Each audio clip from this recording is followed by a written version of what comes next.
زمانی که اولین بار به ایران اومدن دقیقاً مثل ماشیناشون بی‌کیفیت بودن، ولی رفته رفته قلدرها و خوباشون هم به بازار ایران راه پیدا کردن و تونستن یواش یواش جاپاشون رو سفت کنن. در حال حاضر علاوه بر این که لاستیک‌های ایرانی رو به کل از رقابت کنار زدن، خیلی حتی دارن نزدیک میشن به کیفیت لاستیک‌های کره‌ای. قراره تو این ویدیو چالشی بهترین لاستیک‌های چینی رو انتخاب کنیم. من نسامم و به کار مگزین خیلی خوش اومد.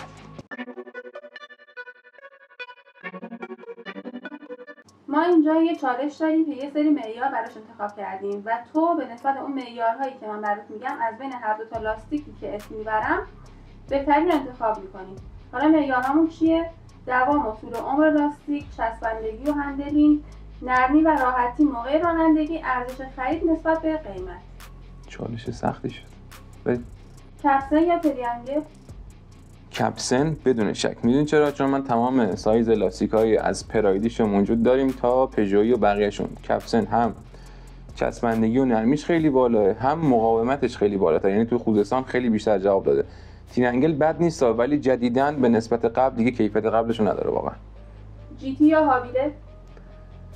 جی تی با کپسن از دیدگاه من در یه حدن.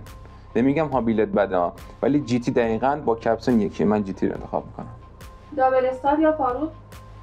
ببین دابل استار یه لاستیک خشک، فارودم به نسبت از اون یه کمی نرمتر، ولی یه حالتی که داره میدونی چیه، تو بازار این لاستیکا هستن ولی زیاد درخواست کننده واسه شون نیست، ولی بعضی سایزهای اسپورتو که موجود نیستن و اینا دارن. ولی اگر بخوام بین دابل استار یا فارود که انتخاب کنم، فارود رو انتخاب میکنم. جینیو یا جولو؟ قطعا جینیو، چون جینیو اگر یادتون باشه جینیو جز اولین لاستیکایی بود که حتی اومد و خیلی زودم جاپا صرف کرد. یعنی چجوری بهتون میگم، خیلی با کیفیت بود. اگر بتونید پیدا بکنید واقعا جینیو خیلی بهتر. لینگلان یا وانلی؟ بدون شک لینگلان. یادش بخیر زمانی که ماشینای ایران خودرو سال تقریبا 94 95 وقتی صفر نمایندگی میمدن در مغازه، تمامشون لینگلانگ چین بودن. لینگلانگ یکی از بهترین لاستیکای چینیه که حتی تو رده‌بندی بهترین لاستیکا هم جایگاه خیلی خوبی داره، مثل جی تی که یکی از بهترین لاستیکاست.